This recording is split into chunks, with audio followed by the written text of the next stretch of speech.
Hello and welcome to the Met Office 10-day trend. Let's start with the news that many people have been waiting for. The next 10 days look drier and warmer compared to May so far. Let's face it, it would be difficult to not be drier and warmer than May so far because it's been so cold and wet. Even a return to more typical weather patterns for the time of year, which is what we're expecting, would bring considerable improvements. However, this is the UK we're talking about. So there are always going to be some complications, some flies in the ointment, some small print to discuss. It would be boring if there weren't. However, the weather is changing during the next few days. This is the low that's been dominating the weather over the past few days, since Sunday really, keeping us unsettled. And we've been on the north side of the jet stream, so it's been staying cool. But watch what happens heading into Thursday. The jet stream starts to push north out to the west of the UK. High pressure begins to build. That low pushes away.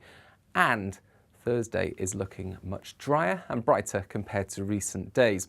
Still some cloud around in the east as we start off things. Perhaps a few mist and fog patches in the west, but they'll quickly disappear. And then for the vast majority, dry with long spells of sunshine and feeling warm. 21 Celsius possible.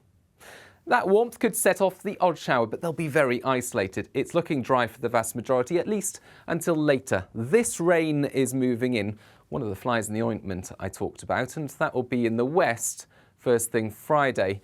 It is easing away, so really it's a cloudy start for many with outbreaks of rain for western areas. You can see where the rain is on this map, but it's becoming increasingly light and fragmented. Some drier weather coming through, and it stays dry in the east with some sunshine and another relatively warm day, 19 or 20 Celsius possible. And in fact, that rain doesn't reach the east because what happens is pressure builds over the top of it, it flattens it, the front disappears, and then for the start of the weekend, high pressure firmly in charge. Now that high pressure will bring plenty of dry and bright weather, still the possible odd shower, especially in the west, but for the vast majority, Saturday is looking dry with sunny spells. Some mist and low cloud lurking near eastern coasts, where it will suppress temperatures a little, but otherwise it's looking very nice indeed. Now Sunday is also looking dry and perhaps with more sunny skies across the country, and it will be a little warmer as a result. So this is Sunday. Temperature-wise, 20 to 22 Celsius fairly widely. Worth noting, we still haven't had a 20 degrees in Scotland yet this year, so that's likely to change over the next few days. And then Sunday's temperatures, well, add on a degree or two and you're up to 22 or 23 Celsius.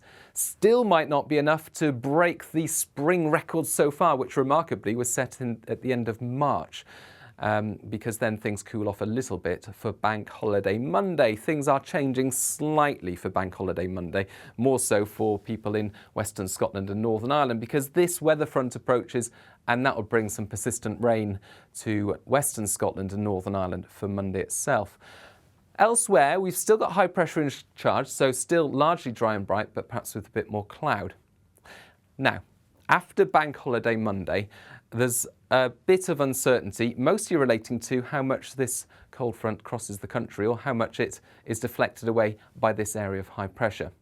If you were to believe the latest computer model run, the latest operational run from the European model, well, that suggests the cold front will cross the UK during Tuesday to bring some rain, and then we'll have generally showery conditions around the middle part of next week, and it will be cool as the jet stream dips once again across the UK.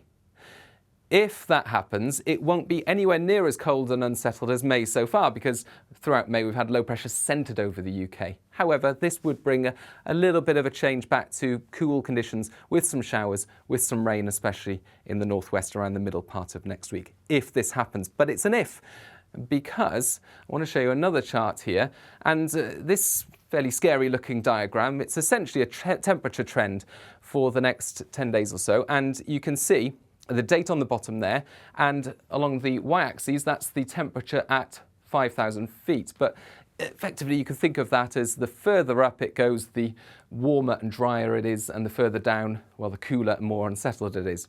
And the latest operational run that I just showed you, that's highlighted by the dashed line. So that shows a trend upwards, drier and warmer heading into the weekend. This is for Glasgow, by the way, but it's representative of the UK. dry and warmer into the weekend, and then that cold front goes through, so it goes back to cool and showery for the middle part of next week, and then a tick upwards again by the end of next week.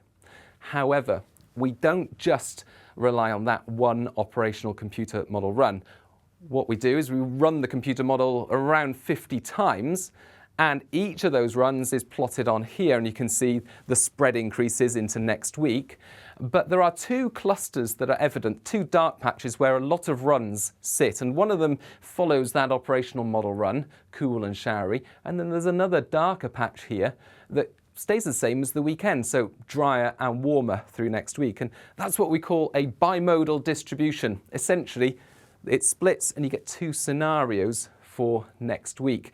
Now, the ultimate cause of uncertainty is essentially traced back to thunderstorms over the US and how they behave over the next couple of days. That has an impact on the jet stream, and ultimately then you get those two different scenarios. So the first scenario for the middle part of next week is that run that I showed you where it's cool and unsettled, bit of a dip in the jet stream.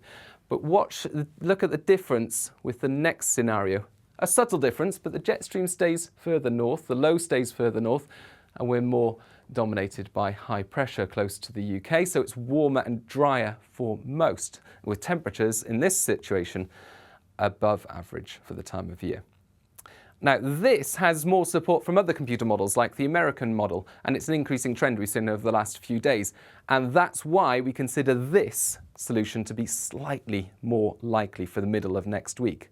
Then for the end of next week, most computer models, either way, are suggesting this sort of pattern. Jet stream to the north, low pressure staying away, high pressure fairly influential on the UK's weather, so mostly dry with temperatures a little above average for the time of year. So some uncertainty around the middle of next week that we need to be aware of. But overall, the start of June certainly looks drier and warmer compared to much of May so far. We just need to be aware of the possibility of a few showers and a slight cooling trend around the middle of next week if that less likely scenario happens. But even if that happens, it's still drier and warmer compared to May so far. And of course, we'll keep you updated as we get closer to next week. We'll have more information. And for all the latest on the bank holiday weekend, of course, you can follow us on social media and get the details. Bye-bye.